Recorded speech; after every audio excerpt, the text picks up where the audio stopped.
Hello दोस्तों, स्वागत है आपका एक और नए क्लास में। पिछले क्लास में हम लोगों ने सीखा था कि भैया स्केलर क्या होता है और वेक्टर क्या होता है। अगर आपको नहीं पता है तो बिल्कुल सरल भाषा में हम आपको बता दे रहे हैं कि भैया वेक्टर का मतलब क्या होता था। वेक्टर का मतलब होता था सदिश राशियां भैया, ठीक है। और स्केलर का मतलब क्या होता था? स्केलर का मतलब होता था अदिश राशियां। और बिल्कुल सरल भाषा में हमने आपको बताया था कि सदिश यानी जिसमें दिशा भी होती है उन्हें हम लोग सदिश यानी वेक्टर कहा करते थे। आदिश दिशा नहीं, जिनमें दिशा की जरूरत नहीं होती है उन्हें हम लोग अदिश यानी स्केलर कहा करते थे, ठीक है भाई। लिखने का तरीका भी हमने आपको बताया था कि जो सदिश राशियां होती हैं उन्हें ऐसे लिखते हैं भैया कि ए लिखा अगर तो ए के ऊपर एरो लगा देते हैं और इसे बोलते हैं ए वेक्टर।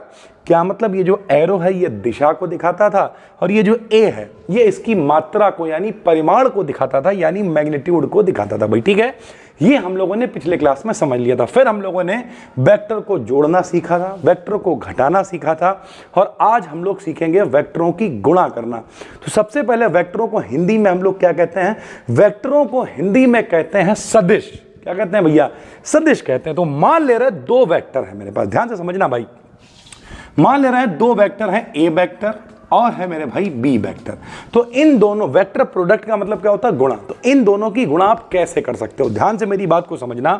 देखो भैया, जब भी दो वेक्टरों की गुणा करेंगे तो अब ध्यान से समझो, जब मान लिया ए वेक्टर और बी वेक्टर की गुणा करी तो जब दो वेक्टरों की गुणा करेंगे हम तो हो सकता है जो हमें मिले, मान लिया आर मिलेगा, तो जो हमें मिलेगा वो वेक्टर भी हो सकता है, स्केलर भी हो सकता है। सर जी उदाहरण से समझाओ तो मजा आए। आओ समझाते हैं मेरे भाई।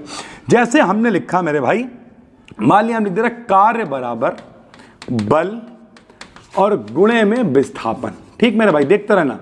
और हमने लिख दिया यानी work equal to force into displacement, और हमने लिख दिया बल आघूर्ण यानी टॉर्क बराबर भी होता है किसके? टाउ बराबर होता है, ये भी यही होता है एफ इंटू डी यानी फोर्स इंटू डिस्प्लेसमेंट के। तो अब अगर आप ध्यान से समझोगे मेरे भाई तो जो बल है यानी जो फोर्स है वो कैसी राशि है? तो वो एक सदिश राशि है यानी एक वेक्टर क्वांटिटी है। जो डिस्प्लेसमेंट है वो भी कैसी क्वांटिटी है? वेक्टर क्वांटिटी है। बल और विस्थापन यानी फोर्स और डिस्प्लेसमेंट दो वेक्टर, हम लोग हेडिंग क्या पढ़ रहे हैं?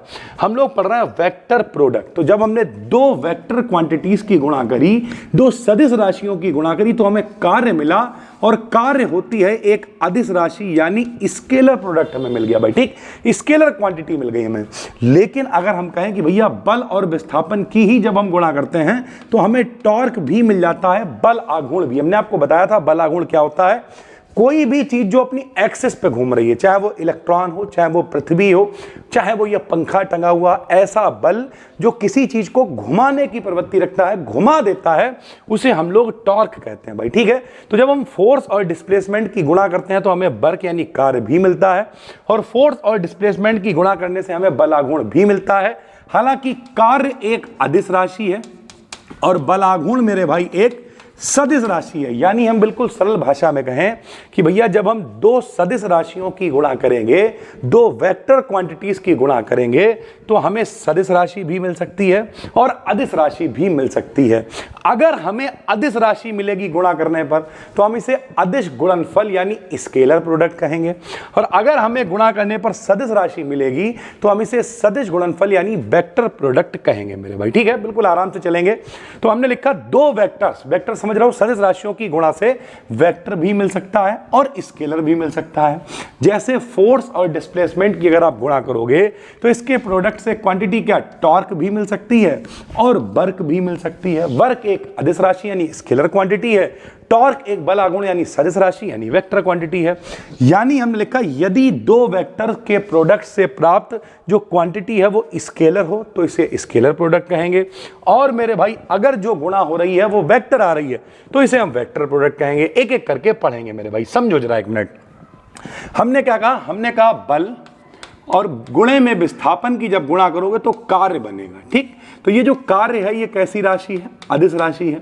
अदिश का मतलब कैसी क्वांटिटी है? स्केलर क्वांटिटी है। तो इसे हम लोग क्या कहेंगे? Scalar product. तो हमने लिखा अगर दो सदिश राशियों के गुणनफल से प्राप्त राशि, दो वेक्टर्स के गुणनफल से प्राप्त राशि अदिश राशि हो तो इसे हम लोग स्केलर प्रोडक्ट कहते हैं, यानी अदिश गुणनफल कहते हैं। और होता क्या है मेरा भाई इसका फार्मूला, तो अदिश स्केलर गुणनफल को या अदिश गुणनफल को ही हम लोग डॉट गुणनफल भी कहते हैं। और डॉट का मतलब क्या है, हम लोग डॉट लगा के लिखते हैं, ऐसे लिखेंगे ए डॉट बी बराबर फार्मूला होता है ए बी कॉस थीटा। अब आप लोगों को पता है मेरे भाई, सिखा चुके हैं पिछले क्लास में, एक बार फिर बता देते हैं। ये क्या है, ए वेक्टर है, ये क्या है, बी वेक्टर है, ये क्या है, ये ए वेक्टर का परिमाण है यानी मैग्नीट्यूड है। ठीक भैया, यही तो, ये परिमाण है, ये दिशा है, तो अगर दिशा नहीं है तो ये क्या है, परिमाण है। ये क्या है, ये बी वेक्टर का परिमाण है। और कॉस थीटा को हिंदी में कहते हैं कोज्या, या फिर आप ऐसे ही लिख दोगे कॉस थीटा। क्या फार्मूला है बताओ, तो जरा देखना मेरे भाई ध्यान से कि अगर दो वेक्टर हैं ए वेक्टर और बी वेक्टर, उनकी हम अदिश गुणा करेंगे यानी डॉट गुणा करेंगे, तो दो वेक्टरों के अदिश गुणनफल या डॉट गुणनफल या स्केलर गुणनफल किसके बराबर होता है बताओ, उनके परिमाणों, देखो दोनों परिमाण हैं, और उनके बीच बने कोण के कॉस यानी कोसाइन यानी कोज्या के प्रोडक्ट के बराबर होता है। तो इस फार्मूले से आप इसकी डेफिनेशन लिख सकते हो। कैसे लिखोगे भाई, अतः दो वेक्टरों का स्केलर प्रोडक्ट, उनके मैग्नीट्यूड ए और बी मैग्नीट्यूड हो, और उनके बीच बने एंगल के कॉस के प्रोडक्ट, जब बीच में कोई निशान नहीं होता तो गुणा ही होता है, यानी a into B into cos theta लिखा हुआ है, तो के प्रोडक्ट के बराबर होता है। फार्मूला लिख दिया। माना दो vector A vector B vector हैं, इनके बीच का कोण थीटा है, तो इनका स्केलर गुणनफल क्या हो जाएगा, a डॉट बी बराबर ए बी कॉस थीटा। ठीक है, इसे हम लोग क्या कहते हैं, तो अदिश गुणनफल, स्केलर गुणनफल या फिर डॉट लगा के लिखते हैं, तो इसे हम लोग डॉट गुणनफल भी कहते हैं भाई। ठीक है, इसकी अगर प्रॉपर्टीज आपसे पूछी जाए, ये पहली यूनिट बहुत बड़ी नहीं है, आज ही आपको दो क्लास, अगर आप यूट्यूब पे एक क्लास देख रहे होगे तो भैया यहाँ पे लिमिटेड चीजें यूट्यूब पे पढ़ेंगी जो जो कायदे की हैं, बाकी जो कोर्स में लोग देख रहे हो, आज यहाँ पर आपको दो क्लास हम दे रहे हैं। इसके बाद आपको सिखा देंगे गुणा करना कि ए डॉट बी कैसे होती है, क्रॉस बी कैसे होती है, और ये सब करने के बाद में आपका जो है ये पहली यूनिट खत्म हो जाएगी।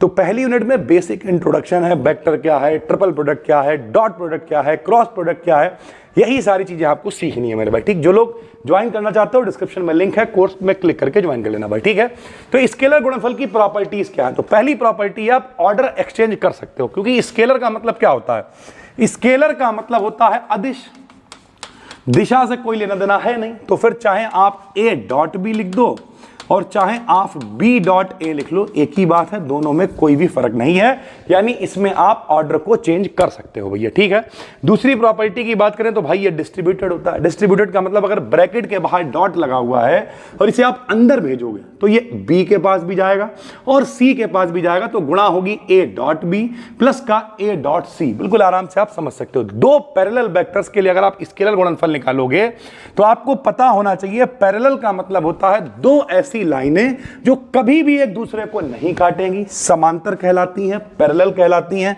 बीच का कोण कितना होता है, तो 0 डिग्री होता है मेरे भाई। ठीक है, तो दो पैरेलल वेक्टर के लिए अगर हमें लेना है तो फार्मूला वही है, ए डॉट बी बराबर ए बी कॉस थीटा।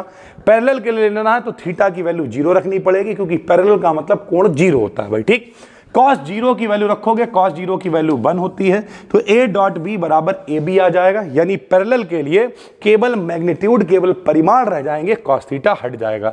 अगर इसी में आपको दो परपेंडिकुलर वेक्टर की कंडीशन लगानी है तो सबको पता होना चाहिए, परपेंडिकुलर का मतलब लंबवत होता है। ये लंबवत है मेरे भाई, एक इधर एक पड़ी के ऊपर जब एक खड़ी लाइन होती है तो उसे लंबवत कहते हैं, 90 डिग्री का कोण होता है मेरे भाई। ठीक है, तो परपेंडिकुलर वेक्टर के लिए कितना, यानी लंबवत के लिए, ये देखो ऐसे एक पड़े के ऊपर जब एक खड़ा वेक्टर होगा इसे लंबवत कहेंगे, 90 डिग्री का कोण होगा, तो थीटा की वैल्यू 90 लेंगे, यहां आप 90 रखोगे, कॉस 90 की वैल्यू 0 होती है, तो ए डॉट बी बराबर 0 आ जाएगा मेरे भाई। ठीक है, क्योंकि 0 से जो टकराएगा वो खुद 0 बन जाएगा, तो पूरी की गुणा भैया 0 होगी, तो ए बी भी 0 हो जाएगा।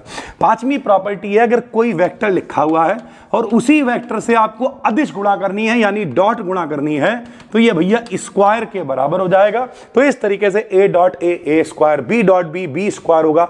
जब हम सवाल लगाएंगे, आपको आने वाले 1-2 क्लासेस में सिखाएंगे, तो आपको समझ में आएगा कि कैसे हम लोग गुणा करेंगे मेरे भाई। ठीक है, ऐसे ही वेक्टर प्रोडक्ट क्या होगा, तो अभी हमने आपको दिखाया कि भैया अगर आपने बल और विस्थापन की गुणा करी और कार्य मिला यानी अदिश राशि मिली यानी स्केलर क्वांटिटी मिली तो वह स्केलर प्रोडक्ट कहलाएगा। लेकिन अगर आपने बल और विस्थापन की गुणा करी और आपको बल आघूर्ण मिल गया, टॉर्क मिल गया भाई, तो यानी एक सदिश राशि मिली है, एक वेक्टर क्वांटिटी मिली है, तो यह वेक्टर प्रोडक्ट कहलाएगा। तो हमने लिखा दो वेक्टर्स का वेक्टर प्रोडक्ट उनके मैग्नीट्यूड और बीच बने एंगल के साइन के प्रोडक्ट के बराबर होता है। यानी उसे लिखते थे डॉट से, इसे लिखते हैं क्रॉस से। वेक्टर वाले को किसके बराबर होता है, तो ये उनके मैग्नीट्यूड हैं, ये बीच बने कोण का साइन है और इनकी गुणा के ये बराबर होता है।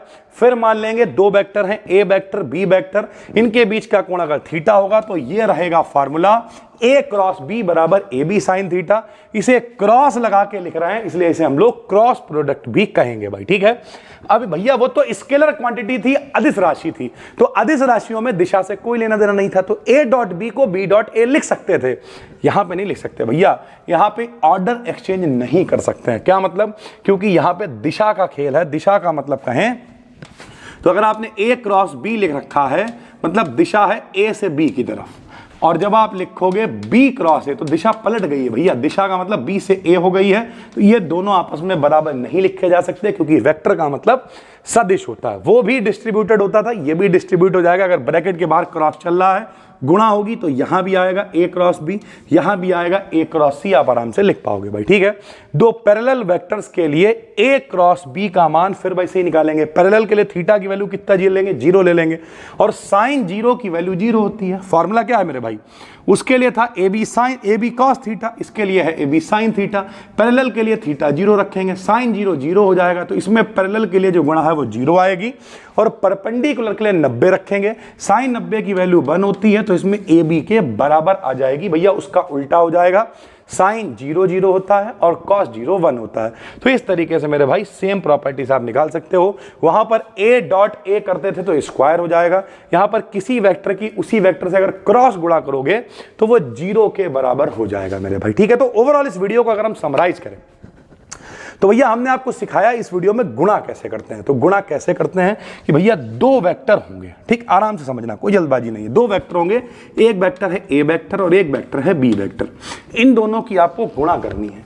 जब आप इन दोनों की गुणा करोगे तो हो सकता है आपको सदिश राशि मिले, हो सकता है अदिश राशि मिले। तो अगर बाई चांस गुणा करने पर आपको सदिश राशि मिल जाती है तो हम उसे कहेंगे वेक्टर प्रोडक्ट, सदिश को ही इंग्लिश में वेक्टर कहते हैं, और या फिर क्रॉस प्रोडक्ट कहेंगे। और अगर आपने इनकी गुणा करी और आपको अदिश राशि मिल गई तो उसे हम लोग कहेंगे स्केलर प्रोडक्ट या फिर डॉट प्रोडक्ट भी हम लोग कहेंगे। ए डॉट बी का मान ए बी कॉस थीटा के बराबर होगा, ए क्रॉस बी का मान ए बी साइन थीटा के बराबर होगा, और इस तरीके से हम लोग आराम से गुणा कर पाएंगे।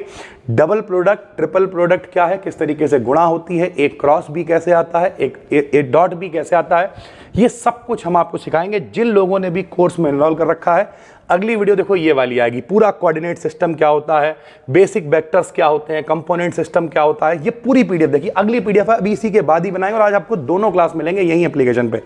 जिनमें से भैया जो लोग भी यूट्यूब पर देख रहे हो, पहली वाली वीडियो यूट्यूब पे भी पब्लिक करेंगे क्योंकि कायदे की है, जानकारी होनी चाहिए।